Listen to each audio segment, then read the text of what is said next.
उसके चेहरे पर मुस्कुराहट दौड़ गई, जबकि ये उसका रूप सब्तेन ने पहली बार महसूस किया था। वो लड़की बिल्कुल एक हसीन मूरत है, एक अनखिले गुलाब जैसी जो हाथ लगाने से भी मुरझा जाए। उसका लहजा भी खुमार आलूद था। जब सब्तेन ने जी भरकर तब चढ़ी और जी तुम्हें इस तरह की बातें सोचते हुए भी शर्म आनी चाहिए। वो लड़की वनी में आई हुई है और वनी में आई हुई लड़कियों की कोई हैसियत नहीं होती, सब्तेन ने सख्त लहजे में कहा। तो वो चौंका, मोबाइल कान से हटाकर देखने लगा जैसे सामने सब्तेन हो और वो उसकी तकियानुसी सोच पर उसे कच्चा चबाने का इरादा रखता हो। मुझे तुमसे इस तरह की बातों की उम्मीद नहीं थी। बिल्कुल इसी तरह मुझे भी तुमसे इन बातों की उम्मीद नहीं थी। सब्तेन ने उनकी बात को टोक दिया। वो लड़की वनी में होकर आई है और सब लड़कियां एक जैसी ही होती हैं। उसमें कोई सुराग के पर नहीं लगे जो तुम उस पर इस कदर फिदा हुए जा रहे हो। तुम बस ज़हन में ये रखो कि वो लड़की वनी होकर आई है और वनी में आई हुई लड़कियों की हैसियत नहीं होती, खसूसन शाह हवेली के शहजादों के लिए बिल्कुल भी नहीं। उसने उसे दाव देना चाहा, जबकि वो बस खामोशी से उसकी बात सुनता रहा। वो हर एक से एहतजाज करके शहरवानों की हमायत नहीं कर सकता था। उसे अंदाज़ा हो चुका था कि हर किसी की सोच बदलना उसके बस की बात नहीं। काफ़ी देर के बाद वो सब्तेन की बात सुनता रहा और फिर गाल काटते हुए अपने कमरे में आ गया, जहाँ शहरबानो अब पहले से बेहतर कंडीशन में थी। अपने कपड़े तब्दील करने के बाद उस वक़्त वो आईने के सामने खड़ी होकर अपने बाल सुलझा रही थी, जबकि वो उसके भीगे भीगे वजूद को देखकर वो मीठी नज़रों से उसे देखता रहा और उसके करीब चला आया। सब लोग कहते हैं कि मुझे तुम्हारी कदर नहीं करनी चाहिए, लेकिन न जाने क्यों ये दिल बार बार तुम्हारी जानिब हमक रहा है। उसे कमर से थामते हुए उसने अपने करीब कर लिया, जबकि मदहोशी पर उसकी बुरी तरह हमला आवर हुई थी। मैं जानती हूँ कि मैं वनी में होकर आई हूँ, मैं बिल्कुल बेकसूर हूँ। एक बार फिर वो अपनी हिमायत में इसके सामने बोलने लगी, जब शाह आलम ने उसके लबों पर अपने लब जमाते हुए उसे खामोश कर दिया। मुझे तुम्हारे मुंह से ये कमज़ोर बातें अच्छी नहीं लगती। तो शाह की बीवी हो, इसलिए तुम्हें ये वही तो रुतबा हासिल होना चाहिए। उसके लबों को आज़ाद करता हुआ वो तेज नज़रों से उसके चेहरे के उतार चढ़ाव का जायजा लेने लगा, जो मुकम्मल तौर पर सुर्ख हो चुका था और शर्म के बायस कुछ भी बोल नहीं पा रहा था। उसके पाने के लिए मुमकिन नहीं था, जबकि सामने मौजूद शख्स अभी भी उसकी हालत से महफूज हो रहा था। इतनी मोहब्बत और इतनी चाहत देखते हुए सैर की आंखों के किनारे भीगने लगे। वो कभी भी सोच नहीं सकती थी कि एक जिंदान से निकलने के बाद वो शाह आलम जैसे शख्स की पनाहों में आ जाएगी, जो उसे हाथ लगाने से भी खौफ खाता है। शाह पहली नज़र की मोहब्बत इतनी ही तेजी से हमला आवर होती है जितनी तेजी से शाह आलम पर हमला आवर हुई और उसके दिल में की दुनिया को निस्तो नबूद करके रख दिया। उसने बेशकीनी के आलम में इस लड़की को चुंगल से खुद को आज़ादी नहीं दिला सकता था। वो हार गया था। उस मासूम की शक्ल और सूरत के सामने वो जानता था कि वो बनी हुई आई हुई है, लेकिन उसका दिल इस बात को तस्लीम नहीं करता था कि वो मर्दों की मौजूदगी में एक निहत्ती और कमज़ोर मासूम लड़की से अपना बदला ले जाए। वो लड़की आम शक्ल सूरत की मानद होती, फिर भी उसने सोच लिया था कि वो उस पर हाथ नहीं उठाएगा, क्योंकि वह जानता था कि औरत पर हाथ उठाना मर्द की गैरत के खिलाफ है और वो अपनी गैरत के खिलाफ कोई काम नहीं करना चाहता था। एक अरसा पहले उसके वालिद वफात हो चुकी थी और वो अपने ताया साई के ज़ेर सरपरस्ती रहा, जिन्होंने अपने इखलाक के मुताबिक उसकी तरबियत की थी और उसकी तरबियत में हर उस पहलू को ज़ेर गौर रखा था जो एक मर्द की मर्दानगी को बढ़ाते हैं, झूठी शान शौकत का हामिल नहीं था। जबकि दूसरी जानिब सहर जो नासिर की सगी बहन की नहीं थी और उसने अपनी सारी हकीकत को शाह आलम के सामने खोल कर रख दिया और वह नवाज की सगी बेटी नहीं बल्कि उसकी भतीजी थी। एक अरसा अपने माँ बाप की वफात के बाद वो अपने चचा की दर पर पड़ी रही थी, जहाँ रात दिन चची की ताने और हकारत अमेज बातें उसे छलनी कर देती थी। वहीं चचा ने उसका रिश्ता नासिर के साथ तय कर रखा था। नासिर भले ही इखलाक और किरदार के लिहाज से अच्छा इंसान था, लेकिन अपने जज्बातीपन की वजह से वो हमेशा ही कोई न कोई कारनामा सर अंजाम देता था, जिसका अजाला नवाज को भुगतना पड़ता था। लेकिन वो उसकी दो बेटियां थी, लेकिन वो दोनों शहरबानों से छोटी थी, इसलिए अपनी बेटी को तस्लीम करते हुए उसने शहरबानों की कुर्बानी दे दी। यानी अपनी बेटियों और बेटों की ज़िंदगी को महफूज बनाते हुए उसने अपनी भतीजी की लड़की को कुर्बान कर दिया और घर को बेसहारा कर दिया। खबरदार, अगर तुमने इन लोगों के सामने जुबान खोली तो चुपचाप निकाह करके हवेली चली जाना। पास اس کی چچی نے چادر اڑانے سے پہلے اس کے کان میں سختی سے یہ بات کہی تھی، جسے وہ سنتے ہی اندر تک کانپتی تھی۔ نہ جانے اب اس کے ساتھ اور کیا کچھ ہوتا، لیکن اس کی خوش قسمتی تھی کہ وہ محفوظ ہاتھوں میں سونپ دی گئی۔ لیکن ابھی بھی اسے شبانہ بیگم سے بہت خوف آ رہا تھا۔ وہ جانتی تھی کہ شبانہ بیگم اسے اتنی آسانی سے بخشنے والی نہیں ہے، اس کے لیے وہ چاہتی تھی کہ وہ شاہ عالم ہمیشہ اس کی حفاظت کرے، جبکہ وہ اس گھر کی حقیقت جان لینے کے بعد اس پر ایک بار پھر اپنی بےتاب نظروں کو ٹکائے کھڑا تھا، اور اس کی آنکھوں میں گرتے ہوئے آنسوں کو اپنی انگلی سے انگلی کی پوروں کو چنتے ہوئے اپنی موجودگی کا احساس دلا رہا تھا۔ ہمیشہ تمہارے ساتھ ہو، تم اب کبھی بھی خود کو اکیلا مت سمجھنا، اسے تسلی امیز لہجے میں کہتے ہوئے اس کے ماتھے پر اپنے لب رکھ دیے اور اس نے اپنی محبت کا احساس دلایا، جبکہ ٹوٹتے ہوئے اس کے سینے سے جا لگی تھی۔ اور ایک عرصہ ہوا تھا اس نے محبت کو محسوس نہیں کیا تھا۔ شاید خدا نے اسے سلا دیا تھا کہ اس کے صبر کا، جو صبر بچپن سے کرتی آ رہی تھی، اور اسے صبر کے بدلے اسے شاہ عالم نصیب ہوا تھا، جس نے اس کے سارے زخموں پر مرہم کی صورت میں اپنی محبت کا مرہم لگا دیا۔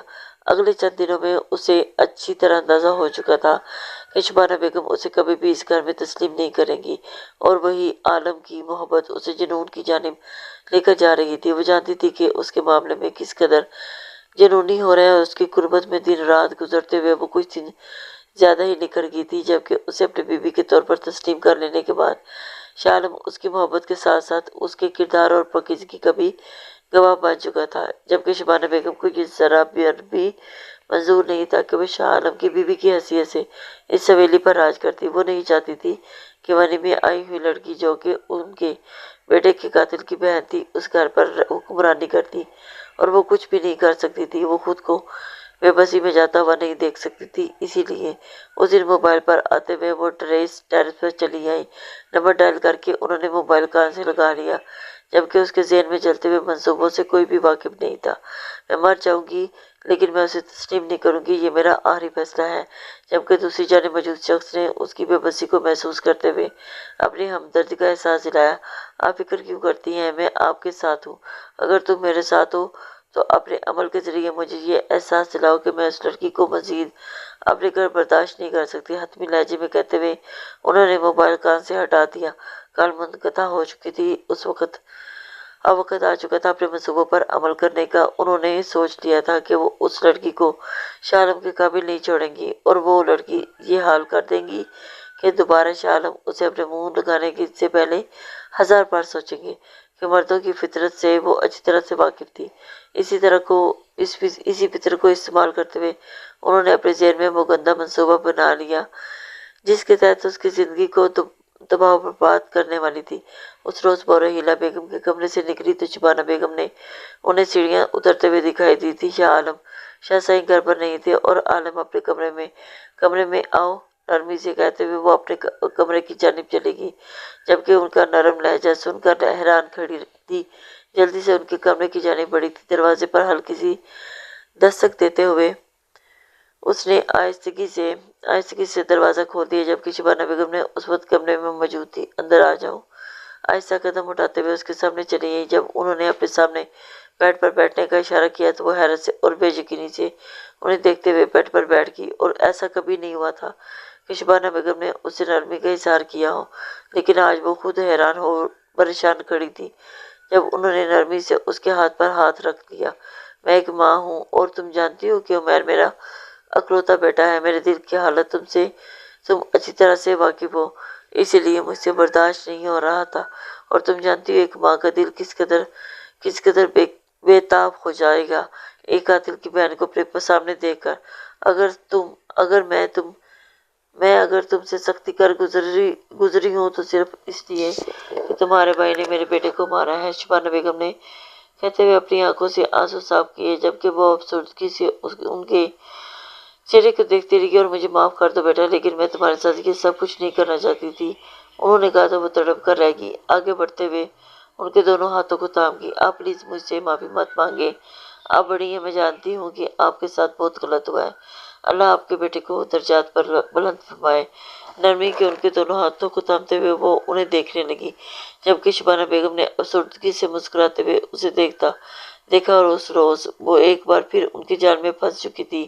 اس نے شبانہ بیگم کی نرمی اور ہمدردی پر یقین کرتے ہوئے उन पर भरोसा कर लिया था, लेकिन वो ये नहीं जानती थी कि उन पर भरोसा करके कितनी बड़ी गलती कर रही है। तुम इसके बारे में शाह आलम को कुछ मत बताना, कोई भी इस बात का यकीन नहीं करेगा, और वैसे भी मुझे शर्मिंदगी होती है। अब एक और जाल फेंक कर वो खामोशी से उसे देखने लगी। जब उसने एक बार फिर नरमी से उसके हाथों पर हाथ रख लिया, अब बेफिक्र है, मैं किसी को कुछ मत बताऊंगी। अगर हो सके तो नासिर को माफ कर दीजिएगा। शबाना बेगम ने अस्पात में सर हिलाते हुए उसके चेहरे को मोहब्बत से छू लिया था। जब उठकर वो अपने कमरे में आ गई और आज उसकी सरचारी हद से ज्यादा बड़ी हुई थी, जिसे शाह आलम ने भी महसूस किया। बार बार मुस्कुराहट उसके चेहरे पर फैल रही थी। उसे इस घर में जितनी मोहब्बत नसीब हुई, उतनी मोहब्बत उसने बचपन में नहीं देखी थी। उसे यकीन नहीं आ रहा था कि वो इस कदर जन्नत नज़ीर घर में बसने आ चुकी है, जिसके लोग किसी फरिश्ते की मानद उस पर मेहरबान है। क्या बात है सर, आज तो बार बार मुस्कुराया जा रहा है। शाह आलम ने नरमी से उसकी गालों को छूकर बार बार मुस्कुराने की वजह पूछी। जब वो तीखी नजरों से उन्हें देखने लगी तो क्या बार बार ना मुस्कुराऊं? उल्टा जवाब सुनते ही शाह आलम ने आंखें खोलने और उसे शाइस्तगी नजरों से देखा, यानी अब उसके सामने बोलने भी लगी थी। नहीं नहीं, हम तो अपनी बेगम की मुस्कुराहट पर फिदा हैं और चाहते हुए भी हर लम्हा मुस्कुराती रहे। उसने उसे बाजू से खींचते हुए अपने करीब कर लिया और उसके करीब आने पर वो एक बार फिर झिझक कर मुस्कुरा दी। मैं बहुत खुश हूँ और ये सब कुछ आपकी वजह से हुआ है। अब मेरे लिए किसी मुआवजे से कम नहीं है। शाह आलम के हाथ थाम कर उसने अपना चेहरा उसके हाथों पर टिका दिया, और जब भी वो पास होता तो वो खुद को महफूज हिफाजत में महसूस करती। वो नहीं जानती थी कि अब वो उसकी शख्स का एहसान कैसे चुकाएगी, लेकिन जितनी मोहब्बत उसे दे चुका था उस मोहब्बत का नेमल बदल कुछ भी नहीं हो सकता। एक तरीका जिससे आप मेरा एहसान चुका सकते हैं। शाह आलम ने उसे तंग करती हुई नजरों से देखते हुए छेड़ा। कौन सा तरीका? वो अभी भी मासूमियत से उसे देख रही थी, जबकि कुछ देर के बाद उसकी नजरों का मफहूम समझते हुए उसने शर्माते हुए पलकों को झुका लिया। बहुत गंदे हैं आप, उसके लहजे में झिझक टपक रही थी। वो अभी भी उसके करीब आने से उतना ही हिचकिचाती थी जितना पहले। इस घर में आए हुए उसे आज 15 दिन हो चुके थे, लेकिन शाह आलम झिझक अभी भी बरकरार थी, जबकि शाह उसकी इसी झिझक और शर्मिंदी अदा पर फिदा था और उसे अपने करीब करते हुए उसने अपने सीने पर लटा दिया। जब उसकी सांसों की महक उसे अपने चेहरे पर पड़ती हुई महसूस हुई थी। तुम इतनी खूबसूरत हो कि तुम्हें सारी जिंदगी सराहा जा सकता है। अपनी मोहब्बत का एहसास दिलाते हुए नरमी से उसके चेहरे पर उंगलियां चलाते हुए उसे एक एक नक्श को महसूस कर रहा था, जबकि वो सुकून से आंखें मूंदे उसके सीने पर बरजमान थी। यह उसका हक था और अपने हक को वसूल करना उसके लिए बेपनाह पुरसुकून था। शबाना बेगम की मोहब्बत को देखते हुए वो हद से ज्यादा पुरसुकून थी और जमीर पर एक बोझ उतर चुका था, लेकिन वो ये नहीं जानती थी कि ये तूफान आने से पहले ही खामोशी है जो उसकी जिंदगी में ऐसा तूफान ले आएगी कि उसे अंधेरों में धकेल देगा। अगले चंद दिनों तक पूरे घर वालों ने देखा कि शबाना बेगम ने उसके साथ अच्छा रवैया इख्तियार किया। न सिर्फ अच्छा रवैया इख्तियार किया, बल्कि घर भर में ये ऐलान भी कर दिया कि उन्होंने इस लड़की को माफ़ कर दिया, जो भी था। लेकिन अब सब में इस लड़की का कोई कसूर नहीं था। वो जो भी शाह आलम की मोहब्बत भरी निखरती चली जा रही थी, ये एतराफ़ सुनकर मजीद निखरती चलेगी। उसे यकीन हो चुका था कि उसकी ज़िंदगी से तमाम अंधेरे सिर्फ और सिर्फ रोशनी का रूप धार चुके हैं, जब तक कि उसकी ज़िंदगी के इस याद तरीन दिन का आगाज़ नहीं हुआ। उस रोज़ सुबह ही सुबह शाह आलम रहीला बेगम को डॉक्टर के पास लेकर चला गया और उसका चेकअप करवाना था, और शाह साईं ज़मीनी मामलात के सिलसिले में घर से बाहर चले गए। उस रोज़ शबाना बेगम को अपनी नफ़रत का ज़ाहिर करने का मौका मिल गया। उस रोज़ वो अपने कमरे में ही थी जब उसने अपने कमरे में उस शख्स को आते देखा, जिसे देखकर उसके रोंगटे खड़े हो गए थे। आज तक शाह आलम के कमरे में किसी को आने की इजाज़त नहीं थी और उसके खास मुलाजमीन भी कमरे की चौखट के बाहर ही रुक कर जाते, लेकिन इस वक्त इस अनजान शख्स को देखकर वो अच्छा खासा बौखला पड़ी थी, जबकि आने वाला शख्स पूरी हिम्मत से उस कमरे में दाखिल हुआ था। और उस लड़की को देखते ही वो कुछ पल के लिए साकत सा हो गया था। वो लड़की वाकई बेपनाह हुस्न की मालिक थी, जबकि सहरबानों ने तीखी नजरों से देखते हुए जल्दी से दुपट्टा ओढ़ लिया और उसे दूर होगी। कौन हो आप, और इस वक्त मेरे कमरे में क्या कर रहे हैं? इसका लहजा टूट फूट कर शिकार नहीं था, लेकिन आने वाला शख्स अपनी तमाम तर हिम्मत को जमा करते हुए आगे बढ़ा और उसे खींचते हुए उसे अपने करीब कर लिया, जबकि उसकी ये जिसारत देखते हुए सहरबानों को गोया सख्ते में चलेगी। वो सब कुछ बर्दाश्त कर सकती थी, लेकिन अपनी इज्जत चले जाने का डर नहीं, और वो इज्जत जो शाह आलम की अमानत थी, जिस पर सिर्फ और सिर्फ वही हक रखता था, उस पर वो किसी की उठी भी उंगली भी बर्दाश्त नहीं कर सकती थी। खबरदार, अगर मेरे करीब आने की कोशिश भी की तो शाह आलम तुम्हें जिंदा जमीन में गाड़ देंगे। न जाने क्या सोचते हुए उसने धमकी दी। जब कमरे में दाखिल होती हुई शबाना बेगम को देखकर उसका हौसला बहाल हुआ था। ताईजान, पता नहीं ये शख्स कौन है और मेरे कमरे में क्यों आ गया। जल्दी से शबाना बेगम की जानिब बढ़ते हुए उसने अपनी शिकायत का दर्ज करवाई, जबकि उनके चेहरे पर ठहरा हुआ सुकून देखकर उसे मजीद हैरत हुई थी। ये शख्स तुम्हारे कमरे में आया नहीं, उसे भेजा गया है, और उसे मैंने भेजा है। मैं तुमसे वो सब कुछ छीनना चाहती हूँ जिसे छीन लेने के बाद शाह आलम तुम्हारी तरफ देख कर थूकना भी पसंद नहीं करेगा। कुजा तुम्हें अपनी बीवी समझना। जबकि तुम्हें उनके लहजे में नफरत पर वो हैरत ज़दा खड़ी थी और उन्हें फटी फटी नजरों से देखती रह गई थी। क्या कोई इतनी जल्दी भी बेस बदल सकता है जितना जल्दी इस औरत ने बदला।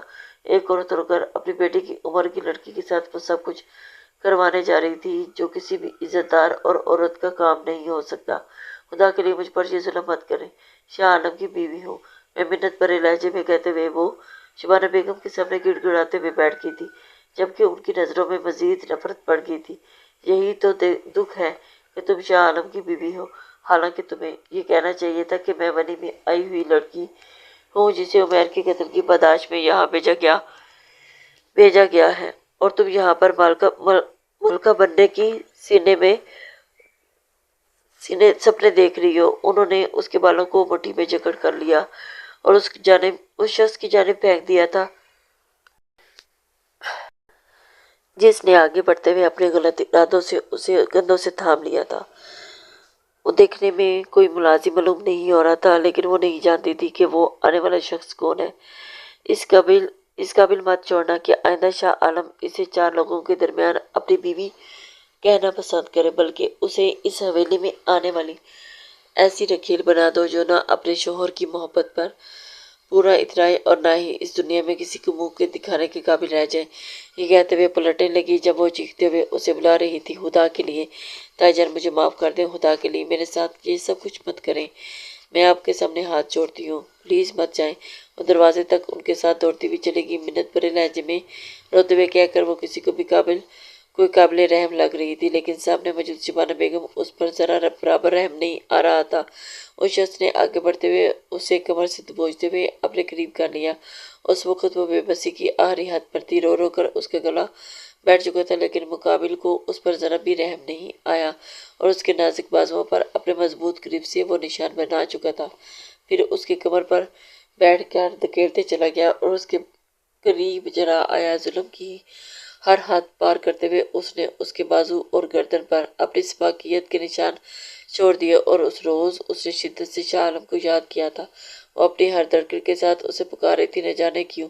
उसे यकीन था कि वो अगर लौट आए तो उसकी इज्जत को सलामत बचा सकता है। वो अपनी इज्जत से हाथ धो बैठेगी। वो ये सब कुछ नहीं चाहती थी, लेकिन उस शख्स ने शबाना बेगम की दी हुई दौलत की लाज रखते हुए उस पर अपने जुल्म सितम के निशानात छोड़ते हुए उसे बेबस कर दिया था। वो कमरे में जा चुका था और जब वो बिन पानी मछली की तरह फड़फड़ा रही थी और उसकी इज्जत तार हो गई थी होगी, जबकि उसके साथ दस्त दराजी करते हुए और एक हाथ से ज्यादा नहीं गुजरा था, लेकिन फिर भी एक औरत को एक गैर मर्द का छू लेना भी उसकी इज्जत को तार तार कर देता। वो कोई आम औरत नहीं थी, बल्कि शाह आलम के दिल पर राज करने वाली लड़की थी। वो लड़की जिसे वो अपने सर आंखों पर बिठाए रखता था, और आज उसके बाद बेबसी की तस्वीर बनी हुई थी। तभी शबाना बेगम में कमरे में दाखिल हुई। और अब तुम्हें अपने गरूर को तोड़कर अपनी औकात पर आ जाना चाहिए। तुम्हें समझ लेना चाहिए कि तुम्हारी औकात बस इतनी है। आज मेरे कहने पर इतना कुछ हुआ है, कल उससे ज्यादा हो जाएगा, लेकिन मामलात अगर तुम तक महदूद रहे तो अगर तुमने खुद को मजलूम जाहिर करते हुए शाह आलम के सामने जुबान खोलने की कोशिश की तो मैं तुम्हें जान से मार डालूंगी। एक बार फिर धमकी अमेज लहजे में कहकर वो वापस पलट गई। डॉक्टर से चेकअप करवाने के बाद रहीला बेगम को अपनी बहन सितारा बेगम के यहाँ भी जाना था, इसलिए आज का दिन सितारा बेगम के घर गुजरते हुए वो असर तक शाह आलम के साथ वापस हवेली पलटी। शाह साईं अभी तक घर से गायब थे। अगर उसके दौरान अब वो आ जाते तो शायद क़यामत आ जाती। जब उसके पूरा दिन घर से गायब रहने की वजह से वो बेताबी से अपने कमरे की जानिब बढ़ा। पूरा दिन उसे बिना देखे उसने जिस तरह गुजारा था सिर्फ वही जानता था। जल्दी से कमरे का दरवाजा खोलते हुए उसने जैसे ही अंदर कदम रखा तो वो आईने के सामने खड़ी अपने बालों को सुलझा रही थी। ब्लैक कलर के टखनों तक आती फ्राक में उसने अपने मुकम्मल आस्तीनों से अपने नरम और मखरूती उंगलियों तक बाजू को छुपा रखा था, जबकि रुई जैसी आंखों को उसे काफी सोगवार लगी थी। जल्दी से उसके करीब आते हुए शाह आलम ने उसके माथे पर लब रख दी है, जबकि वो उस वक्त रोते हुए रो पड़ी थी। यूं बेताबी से रोता हुआ देखकर वो हैरत ज़दा रह गया था। क्या वह जाने शाह, इतनी बेताबी की क्या वजह है? उसे खोजती हुई आंखों से देखकर वो बेताबी से पूछ रहा था, जबकि वो जो हर बात उसे छुपाने का अहद कर चुकी थी तड़पते हुए उसे सब कुछ बताने लगी। जब ये सुनकर उसकी आंखों से होंठ लगने लगा और उसकी कमर से कपड़ा हटाकर उसकी गर्दन, कमर और उसके पिरसों पर इस सख्त गिरफ्त के निशानात देखकर उसका खून खोल उठा और उसकी गैर मौजूदगी में कोई उसकी इज्जत पर हाथ डाल चुका था। और ये बात उसे कभी गवारा नहीं थी। उसे कमरे में छोड़ते हुए बाहर चला आया था और वो एकदम से चिंगाड़ उठा था और उसका रुख सीधा शबाना बेगम के कमरे की जानिब था। सख्ती से दरवाजा खोलकर वो अंदर दाखिल हुआ और आज उसने हर लिहाज बुलाए ताक रख दिया। और आपकी जरूरत कैसे हुई मेरी बीवी पर इतना जुल्म करवाने की? आप जानती नहीं है कि आपको इसका कितना अजाला भुगतना पड़ेगा। धमकियां अमेज लहजे में कहते हुए वो पहली बार इस कदर सख्त लहजे में मुखातिब हुआ था, जबकि उसी के साथ कमरे में शाह साईं दाखिल हुए, जबकि उसको इस तरह ताड़ते हुए देख हैरत ज़दा रह गए थे। आप देख रहे हैं अपने भतीजे के कारनामे, एक औरत के लिए ये अपनी माँ जैसी चची के मद्दे मुकाबिल खड़ा है। शाह साईं को देखते हुए उन्होंने चालबाज लहजे में कहा, जबकि वो खुद भी हैरत से शाह आलम को देखते रह गए थे। आपकी बीवी ने मेरी बीवी की इज्जत पर हाथ डलवाया है और मैं ये कभी भी बर्दाश्त नहीं करूँगा। ताया साईं ताड़ते हुए वो कमरे की बाहर चला गया, जबकि ताया साईं बेयकीनी के आलम में अपनी बीवी को देखते गए थे। इन्हें यकीन नहीं आ रहा था कि वो जो कुछ कह रहा था वो सच है। शबाना बेगम जल्दी से उनकी जानिब बढ़ी। आप ऐसे कैसे भूल सकते हैं कि वो वनी में आई हुई लड़की है? जबकि उनका जनाटेदार थप्पड़ उसके गाल को सुन कर गया था। मैं सोच भी नहीं सकता कि आप इस कदर गिर सकती हैं। आप अब शाह जो भी करेगा वो रद्द अमल होगा। आपको ये सोच लेना चाहिए था कि शाह हवेली की इज्जतों को हाथ डालने का रद्द अमल क्या होता है। उस रोज उन्होंने अपने ही वाजिद सब्तेन के हाथों उस लड़की को बुरी तरह से जलील करवा दिया और उन्होंने उसकी इज्जत पर हाथ डालने के अलावा सब कुछ करने दिया। शाह आलम ये सब कुछ भूलने वाला नहीं था। उसने अपने ही हाथों से सब्तेन को मौत के घाट उतार दिया और ये सब कुछ उसने उसने इतनी चालबाजी से किया था कि कोई कानून और कोई भी जरगा आखिर तक उस बात को साबित नहीं कर पाया। अगर शबाना बेगम ने कहा भी था तो सब्तेन इतनी घटिया हरकत कैसे कर सकता था? उसने शाह आलम के साथ अच्छा वक्त गुजारा था और वो अपना दोस्त मानता था, और उसे भी तो इल्म होना चाहिए था कि दोस्त की इज्जत पर हाथ डालने वाले का मतलब क्या होता है। जबकि उसे तो उस रोज ही लेकर शहर चला गया और उसके ताया साई का कोई कसूर नहीं था और ना ही वो उन्हें छोड़कर जा सकता था। रहीला बेगम साथ जाने से इनकार कर दिया, लेकिन अपनी मदाए हयात को वो उन लोगों के हवाले नहीं कर सकता था, जबकि उसने खुद से अहद कर लिया था कि वो उसे अपनी जिंदगी में इतनी खुशियाँ देगा कि वो सारी महरूमियों को भूल जाएगी। और फिर इसने हकीकत में देखा कि शाह आलम ने उसे इतनी इज्जत और खुशियों से नवाज दिया और फिर उसे किसी और चीज़ की चाह ही नहीं रही। कमज़ोर लोग अपनी मोहब्बत को बदलों की भीड़ चढ़ा देते हैं, जबकि मोहब्बत सिर्फ महसूस करने सराहे जाने के काबिल होती है। और वो शख्स मोहब्बत की कदर से वाकिफ था और इस बात को जानता था कि वो अगर इस बार मोहब्बत को ठुकरा देगा तो फिर ताउम्र उसकी गहराइयों से महरूम रहेगा। फिर ताउम्र वो तरसता रहेगा कि मोहब्बत उस पर मेहरबान हो, और मोहब्बत निभाना सिर्फ अहले मोहब्बत का काम होता है। लिसनर्स, उम्मीद करती हूँ कि आपको आज का ये नावल पसंद आया होगा। अपने कमेंट्स, लाइक और